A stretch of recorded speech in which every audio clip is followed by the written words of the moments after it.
जिससे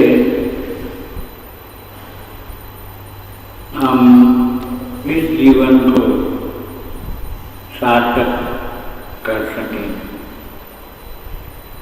आप सभी लोगों को पता है कि हम इस जीवन में सुख को ढूंढते रहते हैं और हम ज़्यादा करके दूसरों को देखते देखते मतलब जब हम दूसरों की तुलना करते हैं तो हम बहुत पीछे पड़ जाते हैं। इसलिए प्रभुपाद कहा करते थे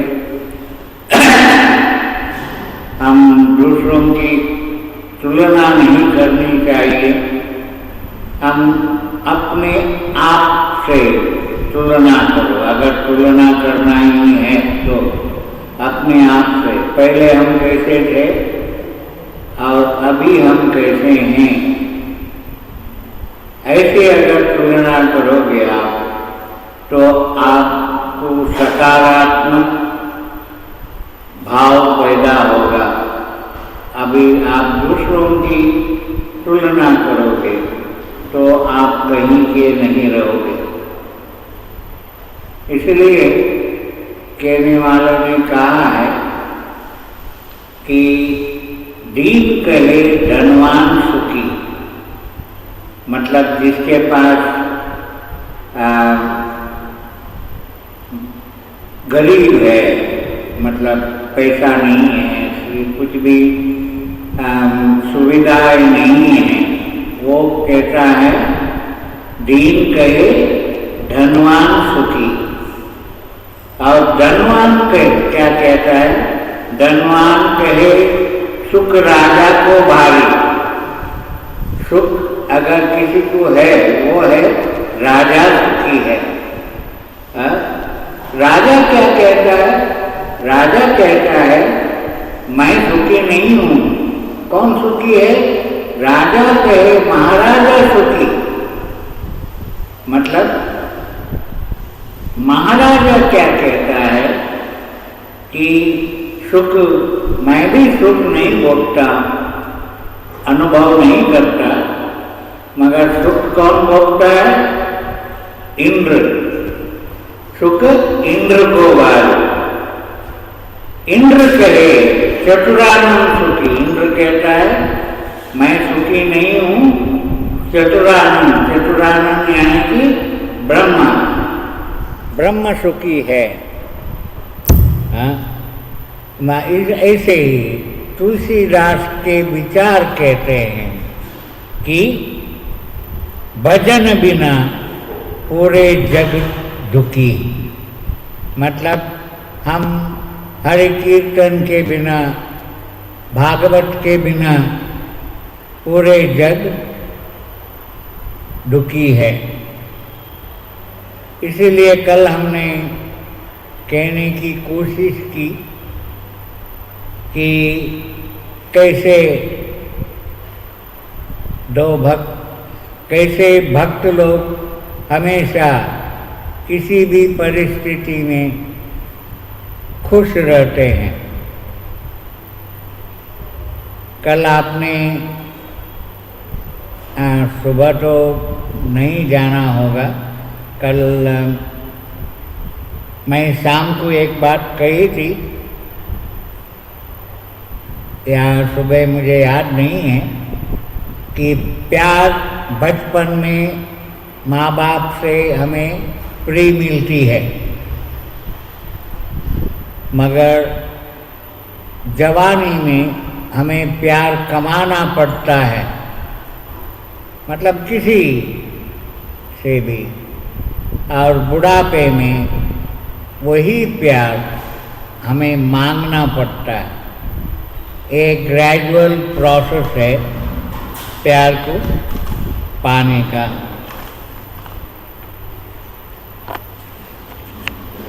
इसीलिए हम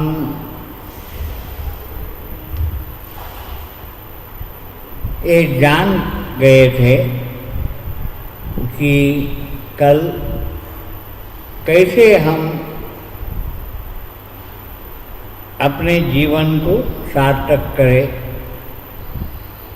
कल मैंने ये भी बात कही, सुबह शायद नहीं कही, जो जिसने सुबह के सत्र शाम के सत्र में ज्वाइन न हो पाए उनके लिए मैं कह रहा हूँ कि जब दो भक्त मिलते हैं तो वहाँ एक अद्भुत प्रक्रिया होती है। मतलब दो भक्त मिलते हैं तो दो नहीं मिलते, चार मिलते हैं। मतलब दो आंख एक भक्त की और दो आंख दूसरे भक्त की। ऐसे जब चार भक्त आमने सामने होते हैं तो एक प्रक्रिया होती है। वो जब चार आंखें मिलती है तो क्या होता है, भक्त खुशी से उसके 32 खुली होती रहती है। मतलब वो हंसता है और हंसकर अपनी खुशी जाहिर करता है। और दूसरी प्रक्रिया ये होती है, जब ये भक्त सामने आता है तो अपने दोनों हाथों से नमस्कार करता है। और इसका मतलब ये है, हिंदी में अगर 10 उंगली आपकी, 10 उंगली सामने वाले भक्त की, तब 20 उंगली हो जाती हैं। और इस तरह एक भक्त दूसरे भक्त को मिलता है।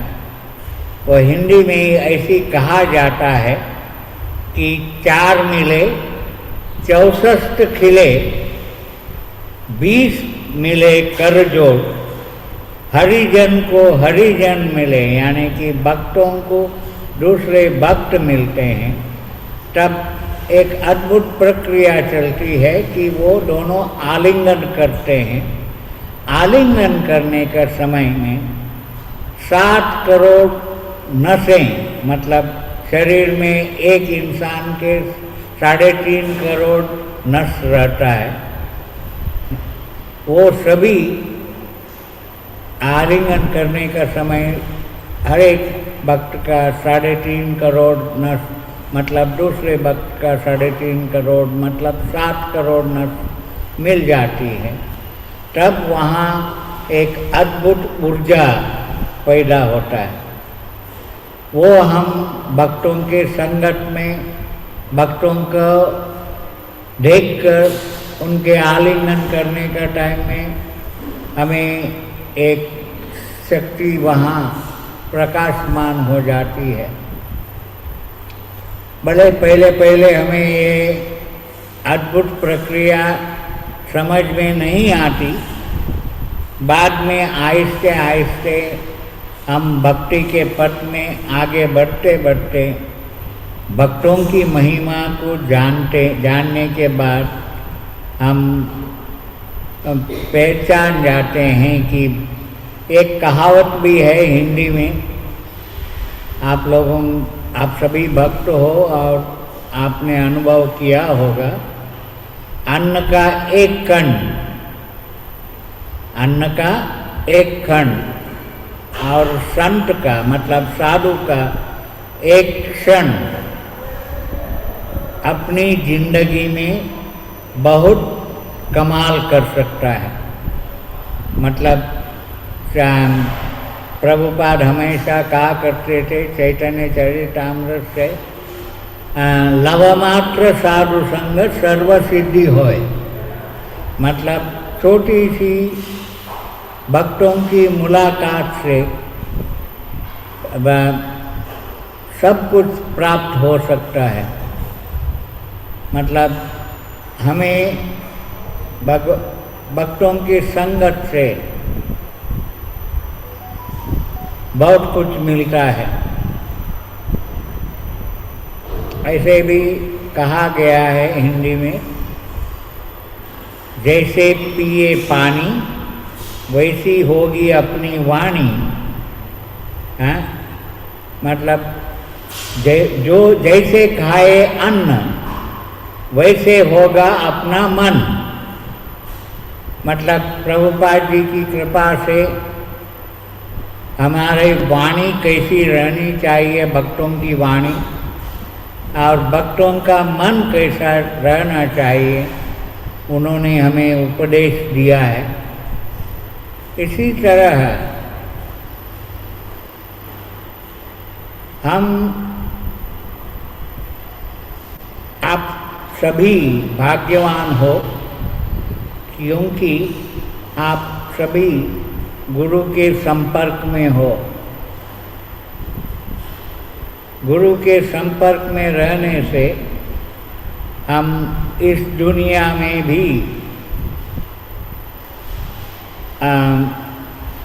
उस दुनिया का मतलब वैकुंठ का अनुभव कर सकते हैं।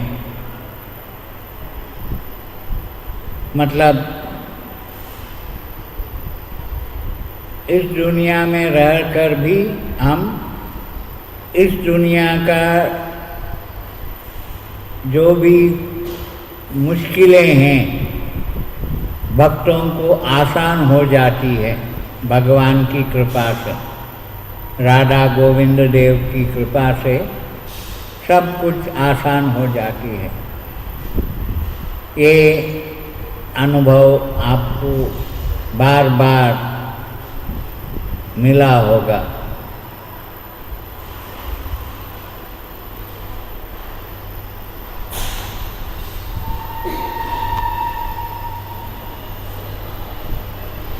जैसे कि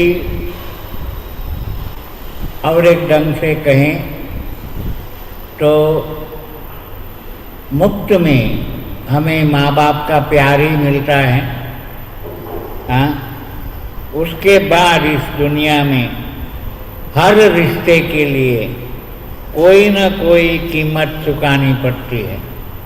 ये मैं भक्तों के संगत की बात नहीं कर रहा हूँ, आध्यात्मिक से बड़ी बात नहीं कर रहा हूँ, बाहर की बात कर रहा हूँ। मतलब मुफ्त में सिर्फ माँ बाप का प्यार मिलता है और बाकी हर कोई रिश्ता के लिए कुछ न कुछ कीमत हमें चुकानी पड़ती है, कुछ भी फ्री नहीं मिलता, समझे। आप लोगों को ये भी अनुभव होगा कि ऊंची उड़ान भरने वाला पक्षी पंछी, यानी कि सबसे ऊंची उड़ान कौन भरता है? गिद्ध। गिद्ध यानी कि ईगल। ईगल एकदम ऊंची उड़ान भरता है, मगर उसका आँख एकदम इतनी शार्प रहती है, वो ऊंची उड़ान भरने के बाद भी ज़मीन में क्या होता है उसको समझ में आता है।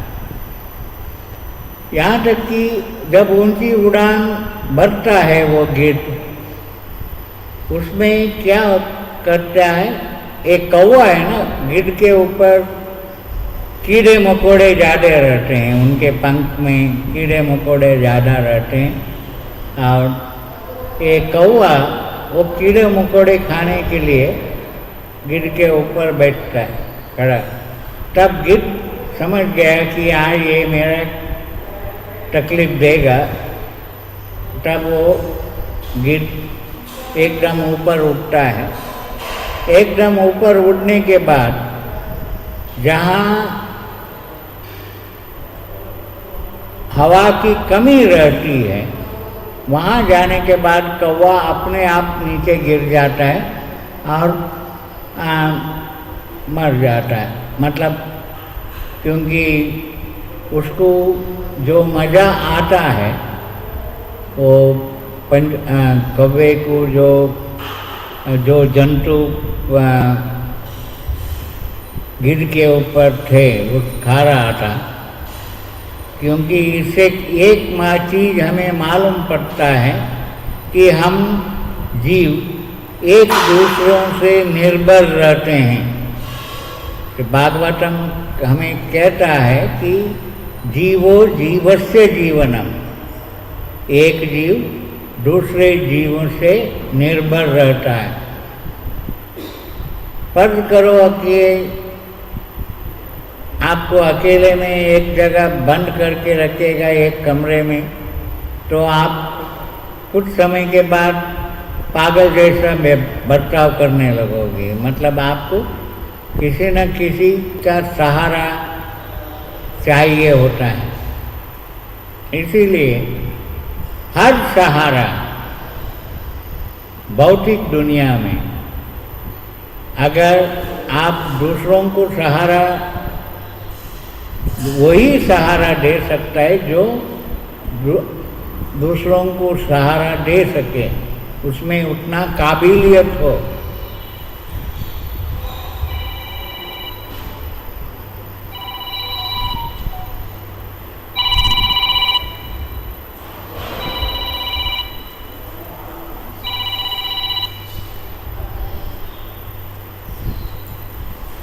जिसके पास काबिलियत हो वही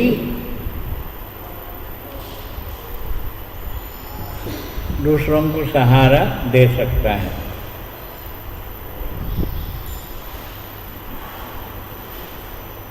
आप लोगों को ये भी जाना आपने कि गुण नहीं तो रूप व्यर्थ, भूख नहीं तो भोजन व्यर्थ, सदुपयोग नहीं तो धन व्यर्थ,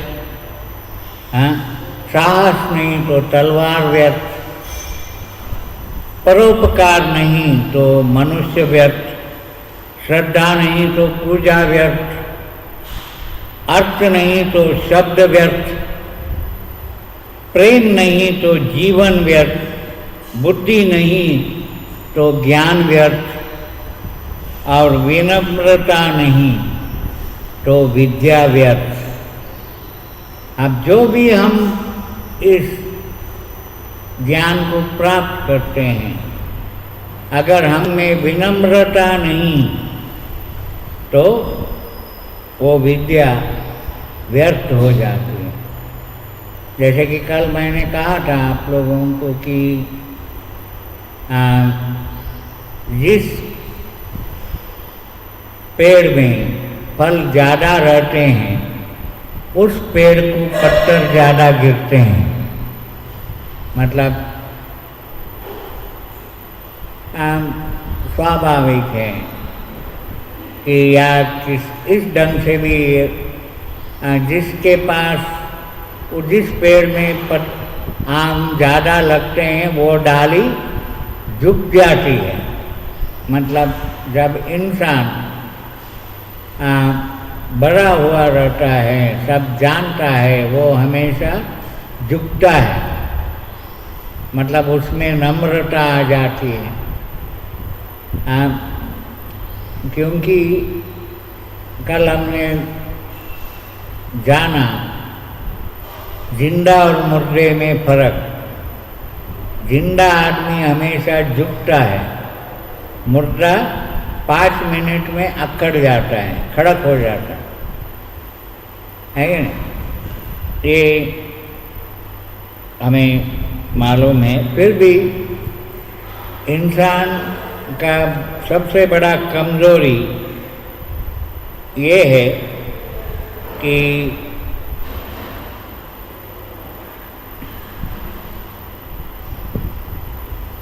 अहंकार, या अहंकार से सब कुछ।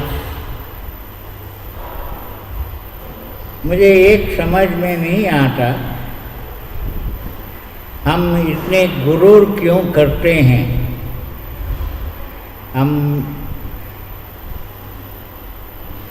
कभी कभी ऐसा लगता है अमीर भी आधे से ज़्यादा पैसा मैं धनवान हूँ बोल के दिखाने के लिए खर्चा करता है। समझ गए मेरे कहने के बाद? मतलब हम दिखाते बहुत हैं, एक्चुअली वो इतना ज़रूरत नहीं है। आजकल इस दुनिया में किसके पास समय है तुम्हारा वैभव देखने के लिए? किसी को फुर्सत नहीं है। पहले का एक ज़माना था कि किसी ने अच्छा कपड़े पहने या अमूल्य गहने पहने तो आजू बाजू वाले बातें करते थे। आजकल किसी को भी वो फुर्सत नहीं है दूसरों का, सब अपने अपने झमेले में ही हैं। मतलब अपने अपने तकलीफें। एक मैं आपको एक संदर्भ बताऊंगा, ये अभी इससे आपको मालूम होगा। भगवान ने सभी लोगों को बुलाया और बोला कि आज मेरा मूड थोड़ा अच्छा है। ये कहानी आपने सुनी होगी, यह संदर्भ सुना होगा।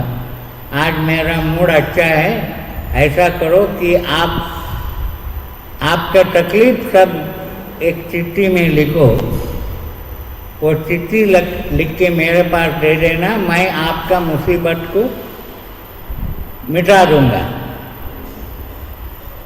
तब सब ने अब एक चिट्ठी निकाली और चिट्ठी में सभी तकलीफें लिखी और भगवान को दिया। भगवान ने क्या किया, वो चिट्ठी को सब स्क्रैम्बल किया, यानी कि मिक्स किया और बोला सभी को कि जिसका इस चिट्ठी में जिसका तकलीफ कम है वो पर्ची उठाओ, चिट्ठी आप उठाओ। हुआ यूं कि सभी लोगों ने एक दूसरे की पर्ची पढ़ी। आखिरी में ऐसा जादू हुआ, सभी लोगों ने अपनी अपनी पर्ची ही उठाई, क्योंकि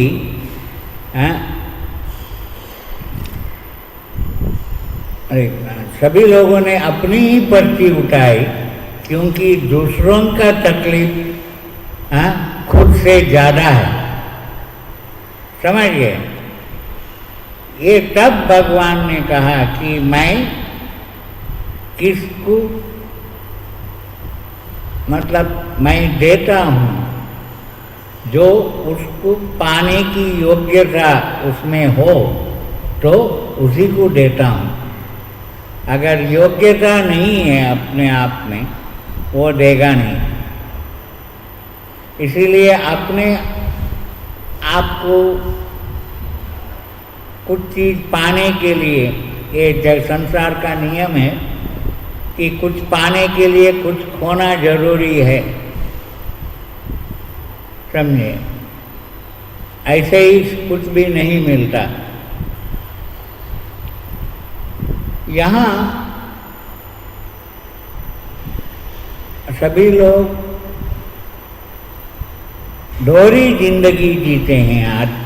आध्यात्म में नहीं, बाहर के लोग, जिसके पास पैसा नहीं वो अमेरिका ढोंग करता है, या अमीर बनने की कोशिश करता है। मतलब कभी कभी जैसे कि मैंने कल कहा था, पैसे से भरा हुआ बटुआ, पैसे से भरा हुआ बटुआ 100 खेल खिला सकता है। क्या?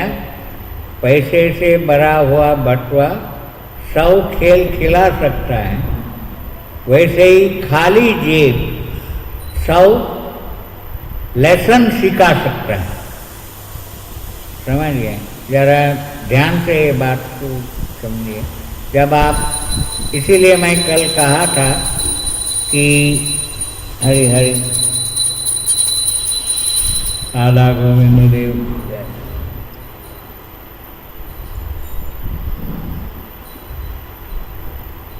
भूख और गरीबी इंसान को ऐसे पाठ पढ़ाती है कि जो कोई भी यूनिवर्सिटी नहीं पढ़ाती। मतलब सब कुछ सिखाता है। ऐसी है जिंदगी।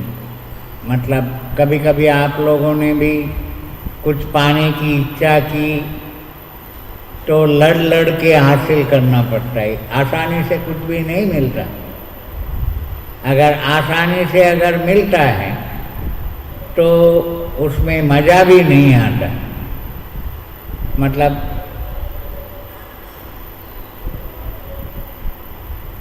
कभी कभी मुझे याद नहीं आ रहा है मैं कल कहा था या नहीं, आजकल हर एक नौजवान लोग टी शर्ट के ऊपर कुछ ना कुछ लिखते हैं। हाँ, प्रिंटेड टी शर्ट डाल के घूमते हैं। और एक लड़के ने उसका टी शर्ट में ये लिखा था कि my dad is my ATM। क्या? मेरा पिताजी मेरा ATM है। मतलब ATM तो आप जानते हो, एनी टाइम मनी। हाँ, मतलब हर चीज़ मेरे पिताजी मुझे प्रोवाइड करते हैं। मतलब dad is a facilitator for a children. समझिए, मतलब जब इंसान को आसानी से मिल जाता है तो उसका कीमत मालूम नहीं पड़ता। मेरा ये कहने की बात थी। मतलब अगर बच्चों को पिताजी ये समझ के देते हैं क्योंकि हमने नहीं पाया, एटलीस्ट मेरे बच्चे इसे पाके खुश रहें। मतलब कभी भी उसका बचपन से वो देखते हैं। मतलब आप भी जो गृहस्थ हैं उन वो मालूम हो, अनुभव आपको होगा। जो उन्होंने नहीं पाया वो अपने बच्चों को, या जो वो नहीं कर पाए वो अपने बच्चों से करवाना चाहते हैं। समझे? इसीलिए आजकल कभी कभी ऐसा लगता है, आपको भी लगता होगा, कि हम दुखी इसीलिए हैं कि लोगों से या खुद से अपेक्षा ज़्यादा रहती है।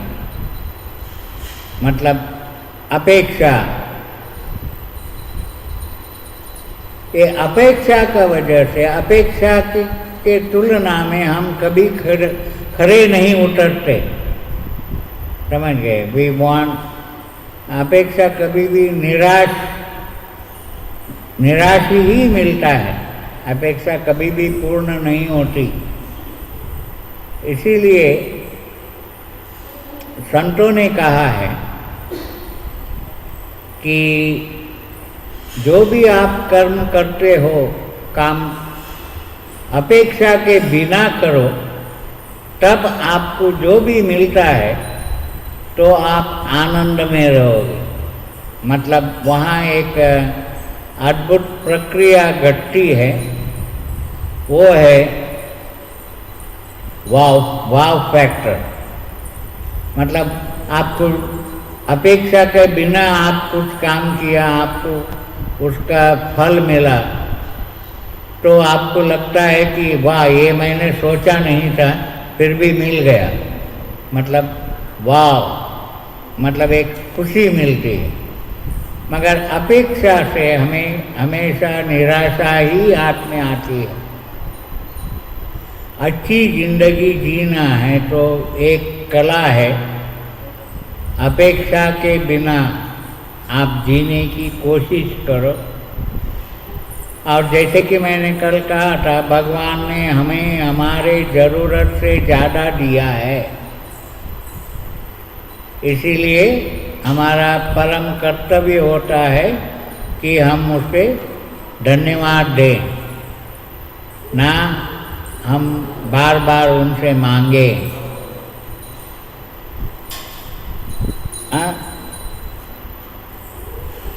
इसीलिए आप सभी लोग अनुभव किया है और मैं मेरा अनुभव आपको बताता हूँ कि जिंदगी में मेरा एक एक दिन करके 75 साल होने को आए। मैं आज आप लोगों को कहना चाहता हूँ कि I do not have any regret. मुझे कोई जिंदगी से कोई शिकायत नहीं है, क्योंकि भगवान ने और भक्तों की संगत में हमें ऐसे वरदान मिले कि उन्होंने मुझे बहुत कुछ दिया। मतलब वहाँ कोई I do not have any regret को क्या बोलते हैं हिंदी में, मतलब पश्चाताप नहीं है। मतलब एक बात तो पक्की है कि एक कहावत भी है कि needs are limited, wants are unlimited. मतलब अपनी ज़रूरत की चीज़ें बहुत कम रहती है, इच्छाएं बहुत रहती है। मतलब एक इच्छा एक के बाद एक, जैसे कि समुंदर की या लाटे के जैसे एक लाट आने के बाद उसके पीछे और एक लाट आती है। मतलब क्या बोलते हैं, टाइड्स ऑफ द वॉटर। इसीलिए कहते हैं शास्त्र में कि ये दुख का सागर है। मतलब मुसीबतें एक के पीछे एक आती रहती है और जो व्यक्ति उस मुसीबतों को सामना करके सबक सीख के उसके आगे निकलता है, वही जीवन जीने की कला सीखता है। मतलब जीवन जीना भी एक कला है।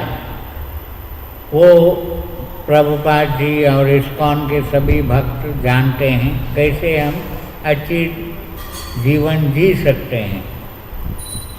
अच्छी जीवन जीना भी मतलब दुरदृष्टवशात कल मैंने कहा था कि हर एक इंसान जीवन जीने की कला को नहीं पहचानता। मतलब life is an art, but hardly the people are not, every people is not an artist।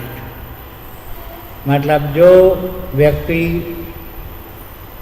इस कला को जानता है वही इस जिंदगी में आगे बढ़ता है। अब प्रभुपाद ने हमें ऐसी देन दी है कि जिस और किसी ने नहीं दी। भक्तों के लिए 3 चीज जरूरी है। एक हरि नाम, दूसरा भागवत मतलब भागवतम, बुक भागवतम और पर्सनल भागवत। के पर्सन भागवत से हम भागवतम समझ सकते हैं और अपना जीवन को सार्थक करने के लिए सेवा भाव, डिवोशनल सर्विस। प्रभुपाद ने डिवोशनल सर्विस लिखा है, सेवा को। मतलब बाकी का सभी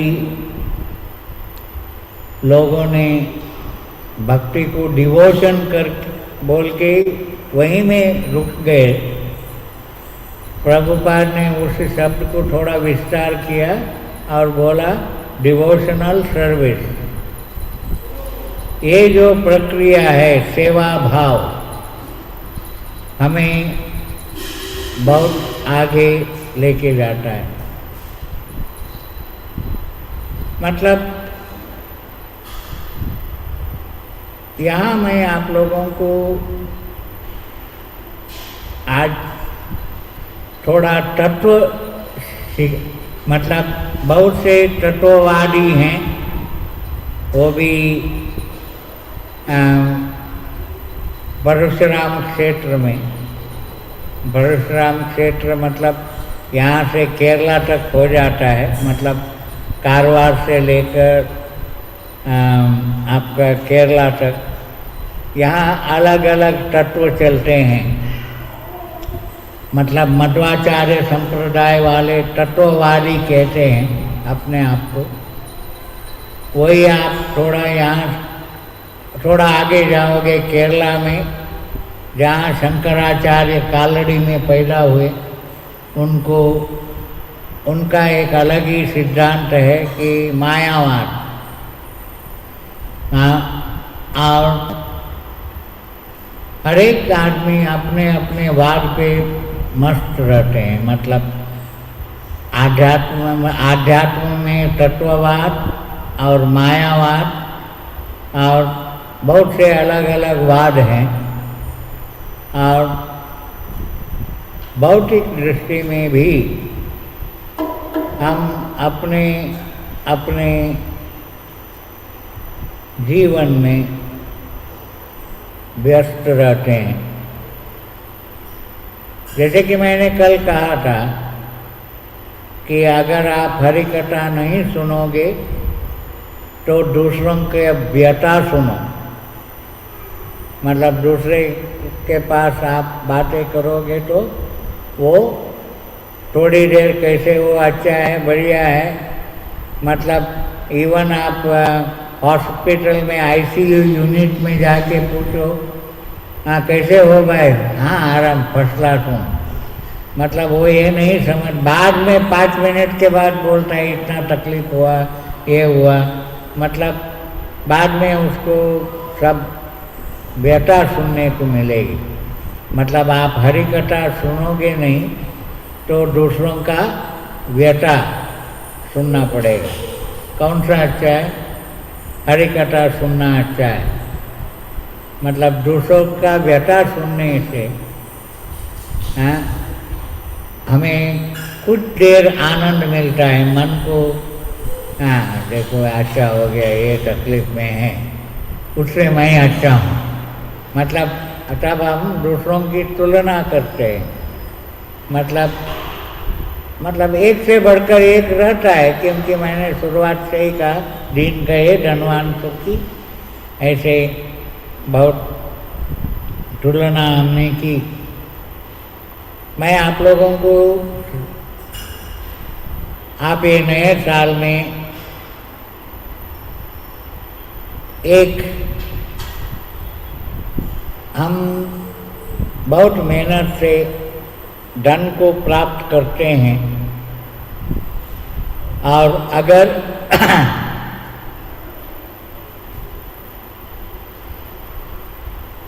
धन को प्राप्त करने का उद्देश्य यही है कि अगर उस धन को अगर हमने दान नहीं किया,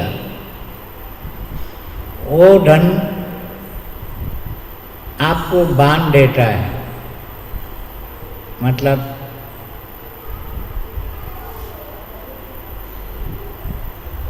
धन हमेशा भोग के लिए नहीं है, त्याग के लिए है। ये बात ध्यान देना। पैसा भोग के लिए नहीं है, त्याग के लिए है। मतलब आप जितना दोगे, जैसे कि मैंने कल कहा था कि किसान एक दाना, एक बीज जमीन पे डालता है तो एक दाने के बदले में उसको सावधाना मिलता है कि नहीं? इसीलिए संसार का एक नियम है कि जो देता है वही पाता है। वैसे ही श्रीमद् भागवतम मतलब मैं ये कहने जा रहा हूँ अभी आप लोगों को कि आप सभी भक्त हो और सुनते हो रोज भागवतम, नित्यम भागवत सेवया बोलते हैं, मगर कितने लोगों के पास मतलब ये भी पहले जान लेना चाहिए। मैं थोड़ा यहाँ कंफ्यूज हो रहा हूँ। यहाँ कितने लोगों मतलब ये तो हम जान चुके हैं कि मनुष्य जीवन बहुत दुर्लभ है। 84 लाख योनि को पार करते हुए हमें मनुष्य जन्म मिला। मनुष्य जन्म सार्थक करने के लिए अगर आपके पास पैसा है तो शास्त्र का संग्रहण करो। मतलब ये बाकी का गैजेट आप संग्रह करने के बजाय, गैजेट यानी कि गैजेट आपको क्या करता है? आप उदाहरण के तौर पे टीवी या रिमोट या टेप रिकॉर्डर, वीडियो गेम्स जो आप कंट्रोल कर सकते हो, गैजेट को आप कंट्रोल कर सकते हो। ये कंट्रोल करने में सबको आनंद मिलता है। मतलब बाद में वही आनंद कुछ समय के बाद मज़ा नहीं आता। मतलब एक कभी कभी आपको मैं उदाहरण के तौर पे बताता था और अभी आपको भी बताऊंगा। पहला ये छोटा सा मोबाइल रहता था नोकिया, अभी जाके आईफोन और ये हाथ में टच स्क्रीन वाला मोबाइल आया। ये मोबाइल से आने से पहले हमें, आपको से यकीन करूं कि मुझे हर सेंटर में जाता है तो मैं वहाँ के कम से कम एक 50-100 आदमी का मतलब लाइफ मेंबर का फ़ोन नंबर मुझे याद रहता था। जब से टच स्क्रीन वाला मोबाइल आया हाथ में, अभी मेरा धर्मपत्नी का मोबाइल नंबर मुझे मालूम नहीं। मतलब समझ गए, हम सर्च करना पड़ता है। मतलब ये जो भी हमें फैसिलिटी मिलती है उससे हम वीक ज़्यादा होते हैं। जैसे कि कल मैं कह रहा था कि जब मुझे चप्पल मिला, मेरा डिग्री कॉलेज का सेंड ऑफ के दिन, तब मेरा पैर बहुत मजबूत था। मैं पत्थरों में भी चलता नहीं था, भागता था। आज चप्पल जब से डालना शुरू किया, ये छोटे छोटे पत्थर भी मुझे तकलीफ देने लगे। अभी मतलब हम दूसरों का चीज, मतलब हम ये गैजेट हो या कोई भी चीज़ हम यूज़ करते करते हमें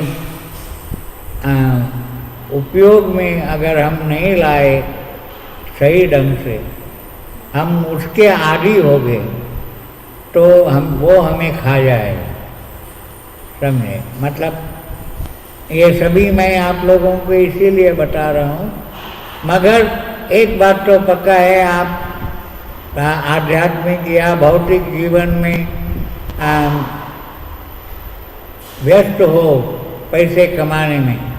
पहले एक कहावत थी, आपने सुनी होगी कि if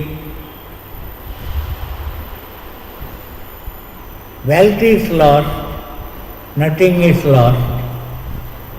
If health is lost, something is lost. If character is lost, everything is lost. मगर आज की ज़माने में वो सब उल्टा हो गया।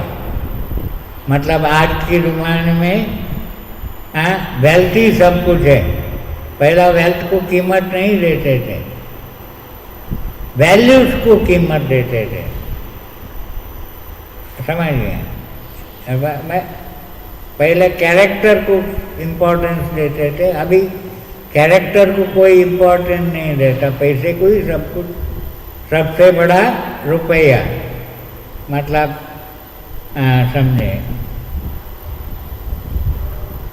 अब कल्पना करो कि कैसे ये पूरा, कभी कभी पहले का जो क्या कहावत है, ये पहले जो हमने सीखी है वो सभी उल्टा हो गया आज के ज़माने में। मैं इसीलिए कल मैं कहने की कोशिश कर रहा था, कहा या नहीं मुझे मालूम नहीं, आपने सुना होगा। और आपके बचपन में कहानी सुनी थी खरगोश और टॉर्टोइस का, मतलब टॉर्टोइस को क्या, कछुआ का, और कौवा मटके में पत्थर डाल के पानी ऊपर लाता है, और फॉक्स बोलता है, सियार बोलता है कि ये अंगूर खट्टे हैं। मगर आज के ज़माने में वही कहानी बदल गई है। कल मैं कहा, ये बात मुझे याद नहीं आ रहा। आजकल वो कछुआ क्या करता है, जैसे कि आपका मोबाइल में क्या नया वर्जन आता है तो आपको नोटिफिकेशन आता है, अपडेट योर प्रोग्राम, है क्या नहीं?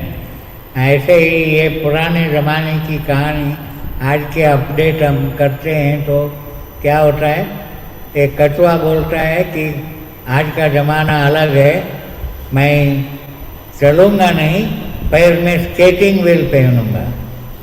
स्केटिंग व्हील समझते हो, पैर में व्हील डाल के जल्दी भागता है। मतलब वही कौवा पत्थर मटके में नहीं डालता, वो स्ट्रॉ डाल के पीता है, समझे? वैसी तरह सियार सीढ़ी लेके ग्रेप को खाता है और बोलता है अंगूर खट्टे नहीं हैं, मीठे हैं।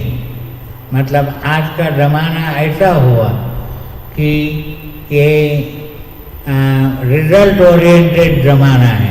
आप जो भी करोगे उसको रिजल्ट मांगता है। ये काम करने से मुझे क्या मिलेगा, ये पहला लोग सोचते हैं, मुझे इससे क्या फ़ायदा होगा। मतलब पहले क्या था, प्रभुपाद के समय में efforts are more important than the result. मतलब प्रभुपाद जी हम जो भी सेवा करते थे, प्रभुपाद वो सेवा को एनकरेज करते थे, मगर ये रिजल्ट अपने आप आ जाता था। आजकल रिजल्ट के पीछे भाग के हम बहुत निराश हो जाते हैं, समझे? इसीलिए मैंने कल कहने की कोशिश की थी कि sincerity is more important than seniority, efforts are more important than result. और एक बात कही थी, values are more important than valuable. अगर आपके पास वैल्यू है तो वैल्यूएबल अपने आप आ जाएंगे। अगर एक आधा बार वैल्यूएबल गए तो भी आपके पास वैल्यू है, आपके पास आ जाएगा थोड़े समय के बाद। Values are more important. हम बहुत बड़े बड़े प्लान करते हैं। पुराने ज़माने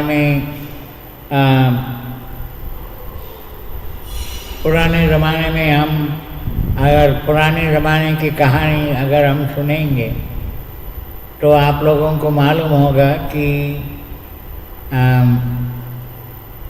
जनक राजा जनक आपने सुनी है।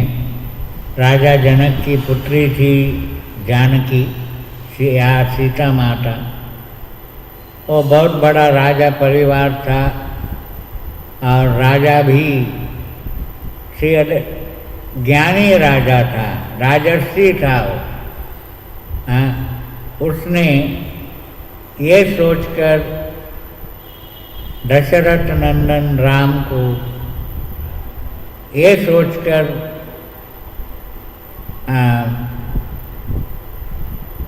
शादी कराया रामचंद्र से कि वो भी राजघराना है, वहाँ जाके सीता माता सुखी रहेगी। मगर हुआ क्यों क्या? शादी करके आने के बाद उसको जाना पड़ा वनवास में, है कि नहीं? जैसे हम सोचते हैं वैसा होता नहीं। हाँ, इसीलिए प्रभुपाद कहते हैं कि आप कैसे भी हो, हम काबिल बनो। काबिल यानी कि we have to be expert in everything. आप सीता माता जंगल में जाने के बाद उधर संघर्ष करके वो काबिल बनी, मतलब उसके पास विद्या सब कुछ थी। और हम धन कमाने का पीछे छोड़कर अगर हम काबिलियत हमारे ऊपर आ जाएगा तो धन अपने आप आपको मिलेगा। मैं ये कहने की कोशिश कर रहा हूँ, आपको एक उदाहरण देता हूँ। दो इंजीनियर कपल थे, फ्रेश ग्रेजुएट्स फ्रॉम इंजीनियरिंग। वो अच्छे कंपनी में, मल्टीनेशनल कंपनी में काम करते थे। दोनों का शादी हुई थी। ये पैसे के चक्कर में 3 साल उनको कोई इश्यू नहीं हुआ, मतलब बच्चा कंसीव नहीं कर पाई। तब उनके पास पैसा था,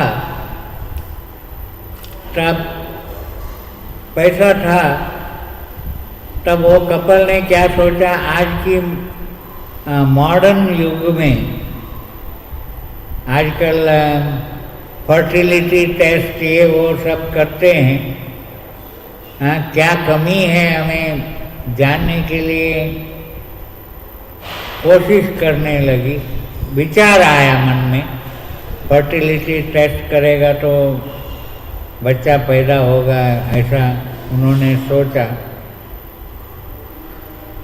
बाद में किसी हरे कृष्ण भक्त ने उसको बोला कि आप भागवतम पढ़ो।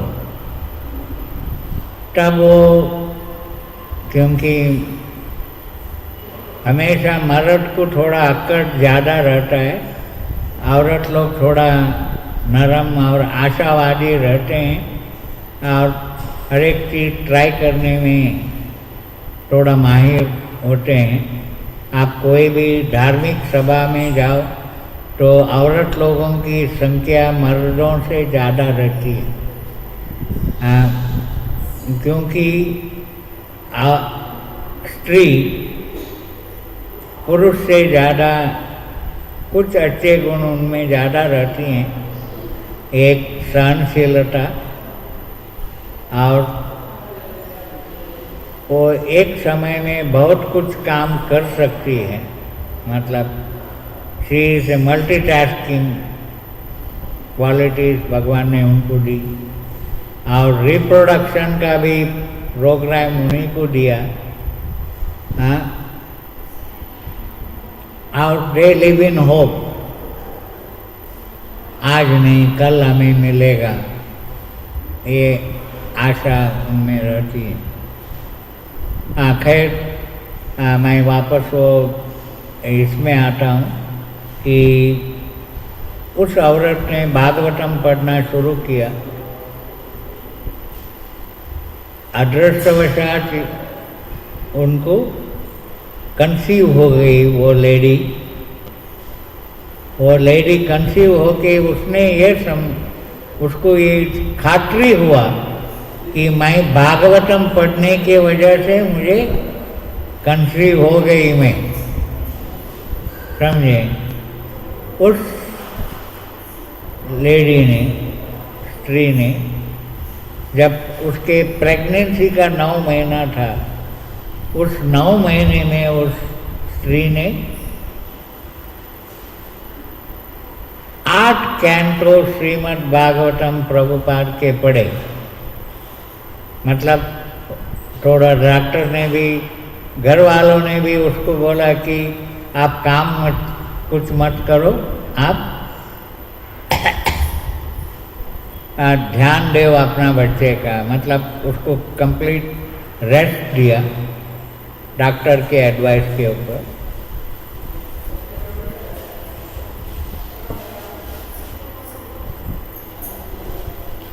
हुआ यूं कि वो लेडी वो बच्चे को जन्माष्टमी के दिन उसको एक लड़का पैदा हुआ, समझे। भागवतम मेरा कहने का मकसद ये था, अगर आप नित्यम भागवत सेवा करोगे या भागवत पढ़ोगे, भागवत को सुनोगे, तब जाने अनजाने मतलब जिस घर में भागवत है उस घर में भगवान है। जहाँ भगवान रहता है वहाँ हजारों लक्ष्मियाँ रहती है। हम बुद्धू लोग ज़्यादा करके एक 9 लक्ष्मी को जानते हैं, मतलब धान्य लक्ष्मी, धन लक्ष्मी, संतान लक्ष्मी, ग्रह लक्ष्मी, हैं, ऐसे 8-9 लक्ष्मी को जानते हैं। आप ब्रह्म संहिता अगर सुनोगे तो वहाँ उसमें ये मालूम पड़ता है कि सहस्र लक्ष्मी है। लक्ष्मी सहस्र शत संभ्रमम सेव्यमानम गोविंदम आदि पुरुषम तमाम भजामि। हजारों लक्ष्मियाँ हैं, मतलब जहाँ भागवत है। जैसे कि मैं ये कहने जा रहा था, आप लोगों को मालूम है कि आप सभी भक्त हैं, भगवान का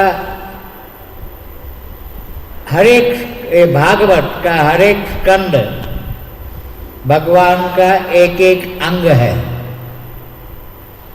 मतलब अगर मैं ये सब विस्तार से बताने जाऊं तो घड़ी टिक टिक का आवाज़ करके आगे बढ़ रही है। इसीलिए मतलब मेरे कहने का मतलब, जहाँ भागवत है वहाँ साक्षात विष्णु विराजमान हैं। आजकल इस्कॉन से, वैसे कि अभी ख़त्म हुआ लगता है मुझे कि बुक मैराथन ख़त्म हो गया। अभी बेंगलोर में एक मुहिम चल रही है कि भक्त लोग भागवतम का सेट बेचते हैं और घर में भागवतम ये कन्विंस करते हैं कि भागवतम घर में रहना और श्री कृष्ण घर में रहना दोनों एक ही है। और वो भगवान का मूर्ति न कृष्ण की मूर्ति के बदले में भागवतम की पूजा करते हैं। मतलब और ये कहते हैं जब आपको फुर्सत मिलेगी तब आप पढ़ना। मतलब रोज एक आधा घंटा 1 घंटा अगर आप भागवतम पढ़ोगे तो आपको उसका फायदा मिलेगा। यही मकसद था मेरे को एक कहानी सुनाने का। और जिस घर में श्रीमद् भागवतम का महिमा में आप अगर जाओगे तो ये भी लिखा है, श्लोकार्थम श्लोकपादम, श्लोक का आधा भी अगर आप समझ पाओगे, या श्लोकार्थम श्लोकपादम मतलब आखिरी का एक दो अक्षर भी आप भागवतम का पढ़ोगे तो उससे आपको सब कुछ मिल जाता है। मतलब इतना महान है चीज है भागवतम। मैं आप सभी लोगों से विनती करता हूँ, वैसे ही आज मुझे दूसरे जगह थोड़ी देर में प्रस्थान करना है। आप लोगों का संगत से मुझे भी बहुत एनर्जी मिली और मैं बहुत खुश हुआ। अगली बार वादा करता हूँ कि मैं थोड़े समय ज़्यादा यहाँ बिताऊँगा, आप लोगों को कुछ अच्छी बातें कहकर आपको प्रेरित करूँगा। और आखिरी में मैं आप लोगों से इस नया साल में दो चीज़ मांगता हूँ, क्या आप मुझे दोगे? एक अच्छी आदत आप स्वीकार करो, वो चॉइस आपका है। और आपकी एक बुरी आदत वो आपको मालूम है, उसे छोड़ दो। समझ गए? दोनों आपके ऊपर निर्भर है। Except one good quality and reject one bad quality in you. ये ऐसा करते करते आप भी, सभी लोग शुद्ध भक्त बनना चाहते हो, अच्छे भक्त बनना चाहते हो, अपने अपने एक एक गुण को स्वीकार करके, अपने बुरे गुण को त्याग करके हम अच्छे बन सकते हैं। हरे कृष्णा। बहुत बहुत धन्यवाद आप सभी लोगों को। आखिरी में किसी का कोई सवाल है पूछ सकते हो।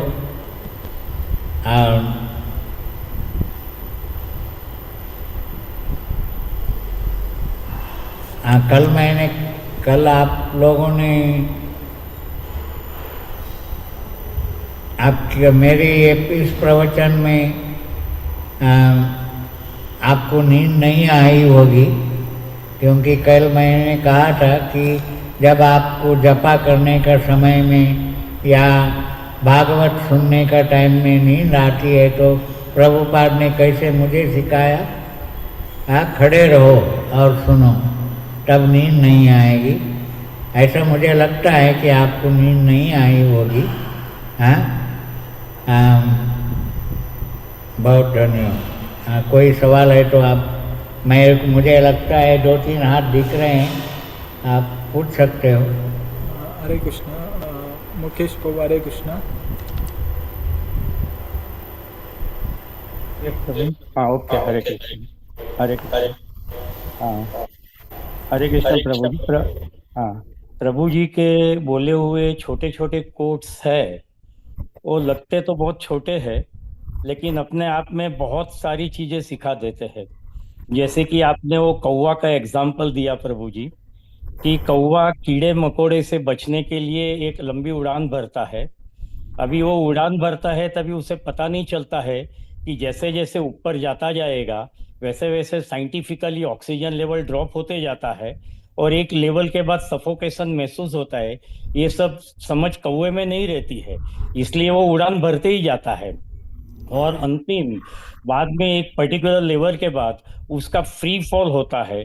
तो फ्री फॉल ऐसा होता है कि वो 360 डिग्री कोलिजन होता है, ग्राउंड से होता है। तो उसी तरह से ये आदमी जो मटेरियलिस्टिक वर्ल्ड है, उसमें जब आदमी भी जो इंसान लोग रहते हैं, वो भी जब भी सक्सेस छोटी छोटी मिलते जाती है, तो वो भी अपनी उड़ान की जो मात्रा है वो बढ़ाते जाते हैं।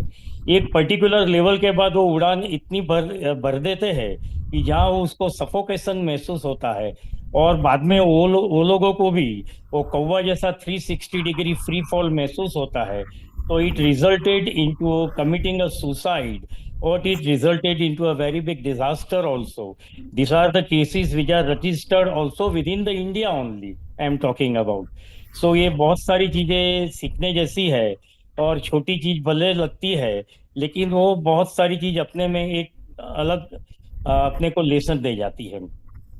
और दूसरी चीज जो आपने बोली, ये दो तीन प्रेम के लिए आपने बताया, एक माता का प्रेम, एक जवानी में या तो बीबी का प्रेम या तो प्रेमिका का प्रेम, और girlfriend whatever you have और whatever love you are having during your youth, and the third thing the love which you are likely to get in your old age. तो ये तीनों में डिफरेंस रहता है। सबको एक ही चीज पता रहता है कि माता पिता का जो लव होता है वो ही एकदम प्योर लव रहता है, जिसमें वो लोगों का कुछ सेल्फिशनेस या कुछ रहता नहीं है। लेकिन बाकी दूसरे दो चीज आप बोले आपने, वो सुनने में तो बड़ी सिंपल लगती है, लेकिन आजकल आदमी लोगों के पास इतना टाइम भी नहीं रहता है कि उस पे ज्यादा वो सोच सके। तो पता भी नहीं होएगा आधे आदमी लोगों को तो, कि भाई जवानी में भी अगर इसने अपना लव पाने के लिए कुछ मेहनत करी होगी, तो कितनी रोटियां उसको सेकनी पड़ी होगी, या तो कितने रोटियां उसको बेलनी पड़ी होगी। ये जब आपके बोलने के बाद समझता है तो सिंपल लगता है, but I think many many people must have undergone this kind of pain also. तभी पता चलता है जब भी आप बोलने से कि हाँ ऐसा होता है। और तीसरी चीज जो बुढ़ापे में जो आदमी बोल रहे हैं, एक ओल्ड एज के बाद जब भी आदमी प्रेम ढूंढता है, तो वो प्रेम ढूंढने से कभी कभी उसको गिड़गिड़ाना भी पड़ता है at times, because different examples are there. तो it is all the small things, but definitely require some kind of introspection within every human, within every human being. Hare Krishna Prabhu, thank you. Thank you very much. और हरे कृष्ण प्रभु जी, हाँ। तो आवाज ठीक से आ रही है? हाँ, हरे कृष्ण बोलिए। जी प्रभु जी, वही सब बातें जो अभी प्रभु जी ने पूछी, मेरी भी वही सारी थी आपसे। आपने बहुत जीवन जीने की जो कला सिखाई है हमें। आज हमारे जीवन में जो भी कमियां हैं, बहुत कमियां हैं, आज हमें पता चला आपके ज्ञान से। तो सब जीवन सार्थक करने के लिए आपने जो जो आज सिखाया ना प्रभु जी, हम तो प्रवचन से हमारी कमियां हमें पता चली। आपने बताया कि अगर विद्या समर्थ ही नहीं है जीवन में, तो विद्या बेकार है। इस तरह से आपने हमें ज्ञान दिया प्रभु पर। माता जी आपका वॉइस क्लियर नहीं है। हरे कृष्ण माता जी, आप जो बात कर रहे हो सुनाई नहीं दे रहा है, क्लियर से क्लियर नहीं है आपका वॉइस। प्रभु जी आवाज नहीं आ रहा है क्या? नहीं, ठीक से नहीं आ रहा है माता जी। अभी ठीक है, अभी बोलिए माता जी। जी प्रभु जी आपका हमने शुक्रिया अदा ही करना था, बहुत बहुत धन्यवाद करना था। जो प्रभु जी ने अभी सारी बातें जो हम मेरे मन में भी आ रही थी वही थी कि आपने बहुत अच्छा ज्ञान दिया, और हमें आज जो जीवन जीने की कला आपने सिखाई है, यानी कि हमारे जीवन में इतनी कमियां हैं, आज आपसे ज्ञान प्राप्त करने के बाद अनुमान लगा कि हमारे जीवन में अभी तो कुछ भी नहीं है। हम तो जैसे कहते हैं ना, तृण से भी नीचे हैं, तिनके से भी नीचे हैं। इतनी बातें आपने बताई जो कि हमारे जीवन को सार्थक करने के लिए हमें बहुत ज्ञान दिया। जैसे आपने कहा कि अगर विनम्रता ही नहीं है जीवन में, तो विद्या का हासिल करना बेकार है। विनम्रता का होना बहुत लाजमी है, बहुत जरूरी है। आपने बताया कि अपेक्षा, अगर हम अपेक्षा करेंगे तो कुछ भी नहीं है। अपेक्षा से हमें हमेशा निराशा ही आता आएगी, इसलिए अपेक्षा भी नहीं करनी चाहिए। यही प्रभु जी हमने बताना था, आपका बहुत बहुत धन्यवाद देना था। आज आपने हमें बहुत ज्ञान दिया, बहुत ज्ञान दिया, बहुत अच्छा लगा। और अभी हमें लगता है कि अभी आपसे और ज्ञान बहुत प्राप्त करना चाहिए। और आप आज कह रहे हैं कि हम जा रहे हैं, हम तो अभी और सुनना चाहते थे प्रभु जी। हरे कृष्णा, बहुत बहुत धन्यवाद। आपका ये सुनकर मुझे एक प्रेरणा मिली अभी अभी। कल मैंने बताया था, आप शायद नहीं होंगे।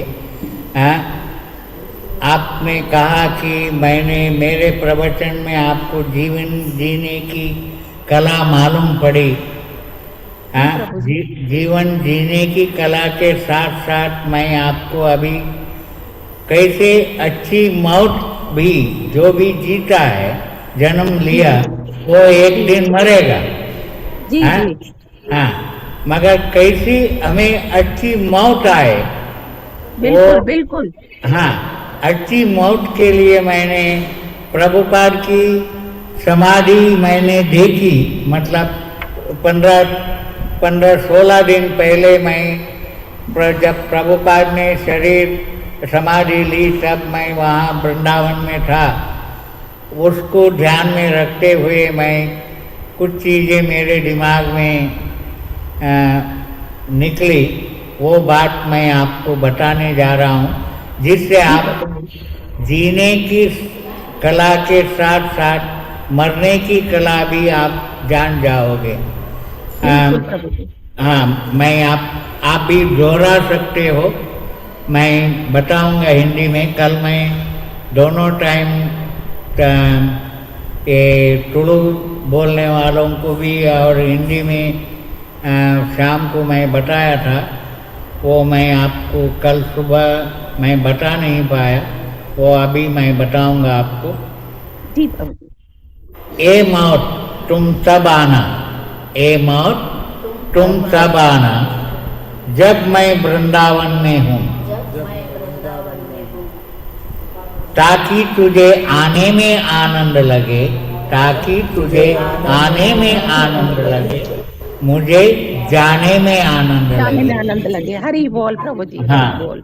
वृंदावन की माटी हो, वृंदावन की माटी हो, जमुना का जल हो, यमुना का यमुना का जल हो, साधु की संगत हो, साधु की साधु की संगत हो, जबान से नाम संकीर्तन हो, जबान में जबान पे नाम संकीर्तन हो, ताकि जब मृत्यु आए, ताकि जब मृत्यु आए, भगवान का नाम लेते, भगवान का नाम लेके, कानों में सुनते सुनते, कानों में सुनते सुनते इस संसार से विदा हो, इस संसार से विदा हो। ऐसी मौत मृत्यु नहीं, ऐसी मौत मृत्यु नहीं, ये साक्षात महोत्सव है। ये साक्षात महोत्सव, साक्षात महोत्सव है। हे मृत्यु आना, ये मृत्यु आना, आना चाहिए तो ऐसी मृत्यु आना, आना चाहिए तो ऐसी मृत्यु आना। हरि बोल प्रभु जी, ऐसा ही हम चाहते हैं जीवन में, हम भी ऐसा ही चाहते हैं, बिल्कुल। और मैं कल भी आपके प्रवचन में थी प्रभु जी, पर पता नहीं कुछ ध्यान नहीं दिया। जय हरि बोल। धन्यवाद प्रभु जी, बहुत बहुत धन्यवाद, कोटि कोटि नमन प्रभु जी। जय जय। और कई और किसी का? हरे कृष्णा प्रभु जी, सादर प्रणाम। हाँ, हरे कृष्णा प्रभु जी, आपका प्रवचन बहुत अच्छा लगा, बहुत ज्यादा सीख मिली। कल शाम को भी हम जुड़े थे, बहुत अच्छा था। आपकी एक टिप थी जो कि जपाते टाइम नींद आए तो खड़े हो जाना, तो आज हमने ट्राई किया। प्रभु जी, बहुत सच बात थी आपकी कि हम खड़े रहे तो नींद तुरंत भाग गई। तो ये बहुत अच्छा आपका टिप हमको हमेशा याद रहेगा और हम फॉलो करेंगे। Thank you so much. और प्रभु जी, ये प्रश्न था कि सुबह में जब हमको नींद आए ऐसे, तो हम वॉकिंग करने निकल जा सकते हैं कि घर में ही सफा करना चाहिए? माता जी, आपका वॉइस क्लियर नहीं है माता जी। हरे कृष्णा। आ रहा है प्रभु जी आवाज? हरे कृष्णा। हाँ, हरे कृष्णा, अभी बोले माता जी। हाँ प्रभु जी, मेरा प्रश्न ये था कि जब सुबह में हम जपा तो घर में ही करते हैं, लेकिन कोई बार ऐसा हो सकता है कि नींद आ जाए तो हम वॉक के लिए निकल सकते हैं कि नहीं निकल सकते? माता जी सुने नहीं दे रहे ठीक से, और एक बार बोलिए माता जी। दो पर हरे कृष्णा। हरे कृष्णा प्रभु जी, आवाज आ रहा है अभी? अभी तो ठीक है, बोलिए। हाँ, मेरा प्रश्न ये था कि सुबह में आपने जैसे बोला कि खड़े होके जप करने का, तो वैसे मेरा प्रश्न ये है कि कोई बार हम वॉकिंग करने जा सकते हैं, जपा बैग लेके के वॉकिंग कर सकते हैं कि नहीं कर सकते? वो जब करके वॉकिंग कर सकते नहीं कर सकते? हाँ, कर सकते हो। मतलब ऐसा कोई जप करने में आपको कोई बंधन नहीं है। अगर आपको नींद आती है तो खड़े हो जाओ या चलो। हाँ, मतलब हरि नाम आप जहाँ भी चलते चलते करेंगे तो वहाँ जितने भी कृमि कीट भी रहता है, जंतु भी रहते हैं, उनको भी हरि नाम सुनने का लाभ मिल जाता है आपके वजह से। आप बहुत बड़ा परोपकार करते हो। परोपकारार्थम इदम शरीरम, है कि नहीं? है? जाने अनजाने भी बहुत बड़ी काम करते हो। मगर किसी हालत में जप करना मतलब करनी चाहिए। धन्यवाद प्रभु जी, सादर हरे प्रणाम। हरे कृष्णा। और कोई लास्ट वन? हरे कृष्णा प्रभु जी, प्रणाम प्रभु जी। हाँ, प्रभु जी, एक प्रश्न, वन क्वेश्चन प्रभु जी। What is the one quality of Srila Prabhupada that touched you the most?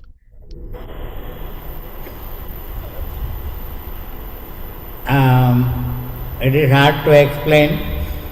Actually, each and every qualities of Prabhupada, I loved it most. And actually, Prabhupada's quality to explain, it takes not even, it needs even one Bhagavad Saptaha is not enough. Means yesterday I was telling, पूरे धरती को कागज करूं, लेखन करूं, वनराय, 7 समुंदर की मसी करूं, गुरु गुण लिखा न जाए। मतलब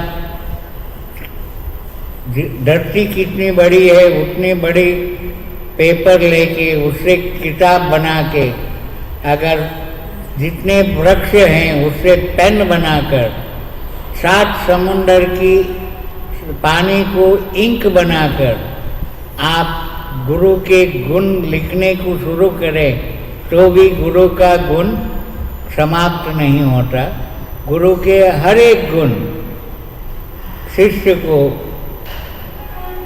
इस दुनिया का नहीं लगता।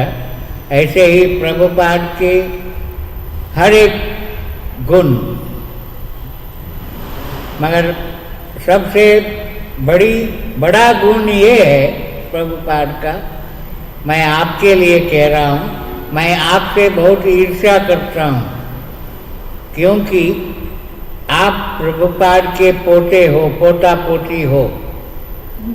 हाँ, पोता पोती लोग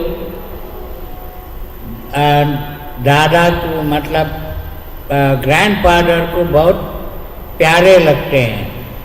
आपको इतना लिबर्टी है, आप प्रभुपाद के सर के ऊपर भी नाचेंगे, प्रभुपाद आनंद हो जाएगा। मगर हम प्रभुपाद के शिष्यों को ये अगर छोटी सी गलती भी की, it is not like that. मैं आपको एक एग्जाम्पल मेरा ही बताया कि भागवतम सुनने के टाइम में उन्होंने खड़े किया।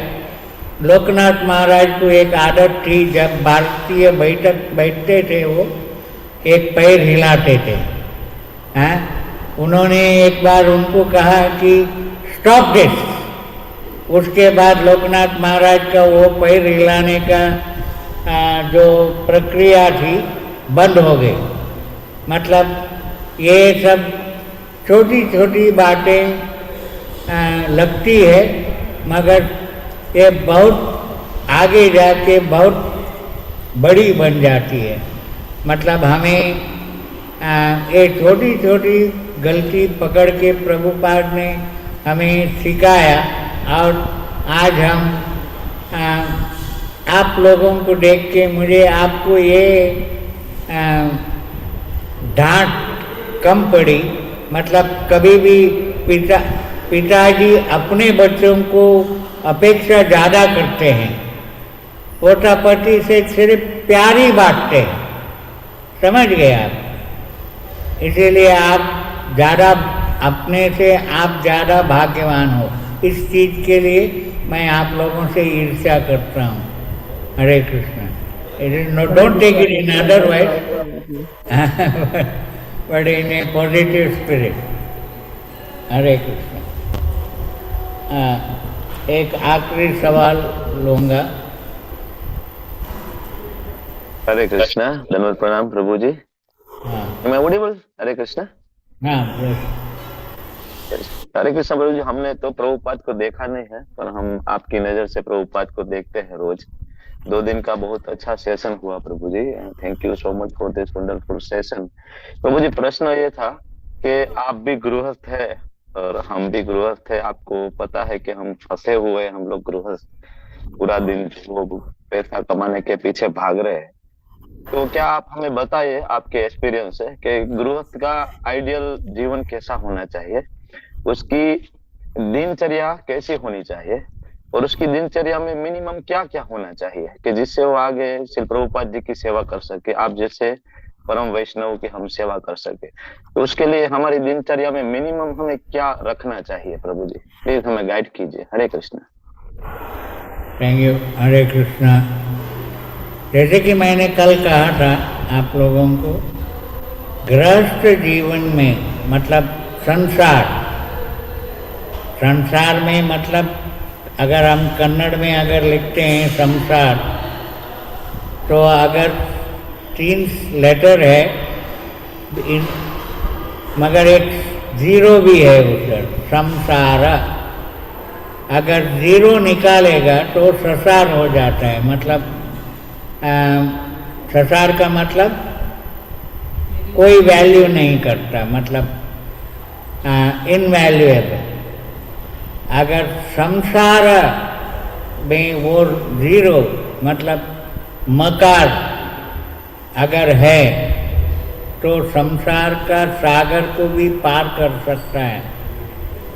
मतलब प्रभुपाद की भाषा में अगर मैं कहूँ कि संसार मतलब you have to face the fear, मतलब डर का सामना करो। हर एक संसार में हर एक इंसान को डर है, मतलब सभी डरते हैं, डर है। हम अपने आप को हम निडर कहते हैं मगर हम डरपोक हैं, इस बात को मानना पड़ेगा। और कैसे हम डर को काबू में आगे बढ़ सकते हैं, डर, क्योंकि ना आजकल की एक ऐड भी आती है, डर के आगे जीत है।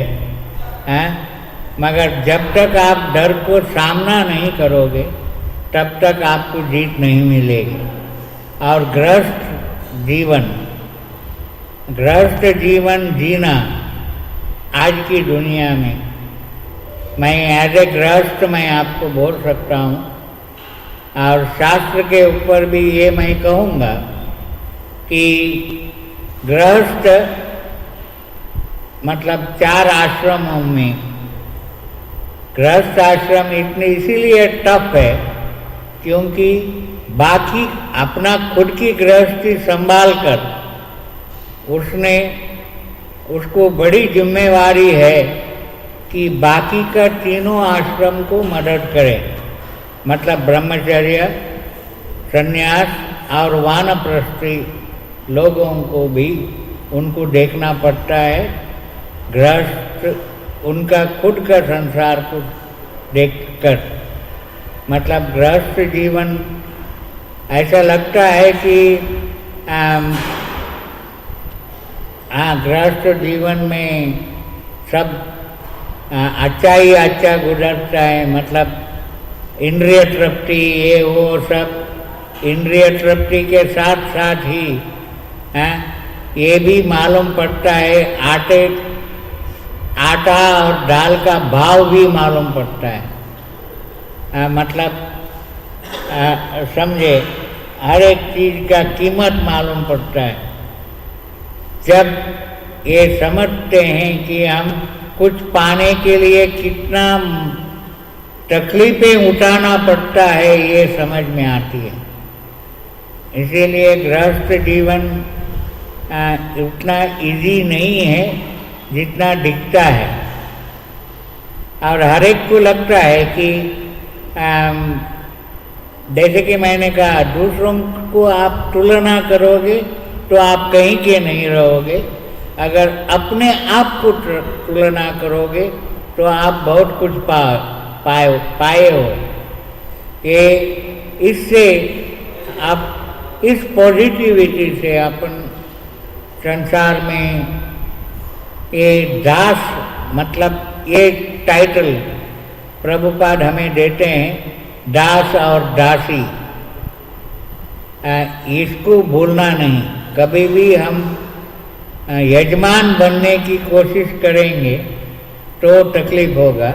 इससे अच्छा ये है कि हम हमेशा we are all servant in true sense, तब हमारी जिंदगी आसानी से निकलेगी। मैं आपको बहुत प्यार से समझाने की कोशिश की, मतलब इन्हें पॉजिटिव वे। दूसरे ढंग से भी बोल सकता हूँ कि क्या करूँ, समय की पाबंदी है। आप मुझे इस पर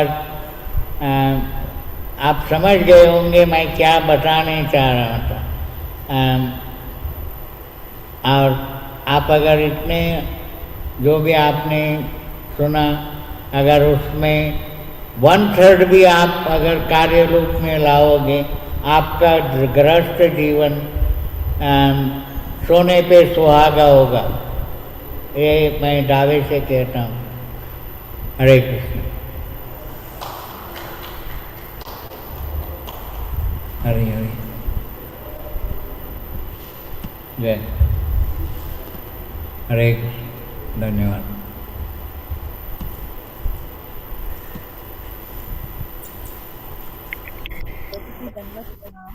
हाँ हाँ बोलिए। प्रभु जी, वो डर के आगे जीत है, आपने जो बताया ना, वो मेरा ख्याल से MRF टायर का एडवर्टाइजमेंट है। वो मालूम नहीं। वो चेन्नई का ही कंपनी है ना, MRF टायर, उसका एडवर्टाइज मेरा ख्याल से, I am not sure, but I feel के it is the advertisement of MRF tyre कि डर के आगे जीत है। हाँ, but of course we have to be bold. Yes yes. उत्साह, निश्चय, धैर्य। धैर्य मीन्स बोल्ड। प्रभुपाद हमेशा कहा करते थे, उनके प्रभुपाद के आप प्रवचन सुनोगे, ये कोट अब प्रभुपाद हमेशा कहते हैं, उत्साह, निश्चय, धैर्य, तत्कर्म प्रवर्तनात्, अडो श्रद्धा तथा साधु संग, भजन क्रिया, अनर्थ निवृत्ति। मतलब ये कल मैंने कहा था कि साहस और धैर्य, एडवेंचरस एटीट्यूड और धैर्य से हमें नामुमकिन काम को भी मुमकिन बना सकते हैं। हरे हरे कृष्ण। ओके, सब लोग एक बार जोर से प्रभु को हरे कृष्ण बोलिए। हरे कृष्ण। हरे कृष्ण प्रभु। हरे कृष्ण प्रभु जी। हरे कृष्ण कृष्ण कृष्ण कृष्ण कृष्ण हरे हरे कृष्ण हरे कृष्ण हरे राम थैंक यू प्रभु जी। राम हरे हरे धन्यवाद प्रभु जी। हरे कृष्ण प्रभु जी। हरे कृष्ण हरे कृष्ण हरे कृष्ण। आप सभी लोगों से मैं वादा करता हूँ, अगली बार आऊँगा तो थोड़ा कथा ज़्यादा करूँगा। हाँ, और आराम से कथा आप सुनोगे। हाँ, और फिर आइएगा जी जय प्रभु जी, हरि बोल, बहुत बहुत हरे धन्यवाद कृष्ण। प्रभु जी। प्रणाम प्रभु बहुत बहुत धन्यवाद। हरे कृष्ण प्रणाम प्रभु प्रभु जी, हरे कृष्ण। हरे कृष्ण प्रणाम प्रभु जी, दंडवत प्रभु जी प्रणाम। प्रणाम सादर प्रणाम। जय जय हरि बोल। हरे कृष्ण प्रभु जी, दंडवत प्रणाम। जय।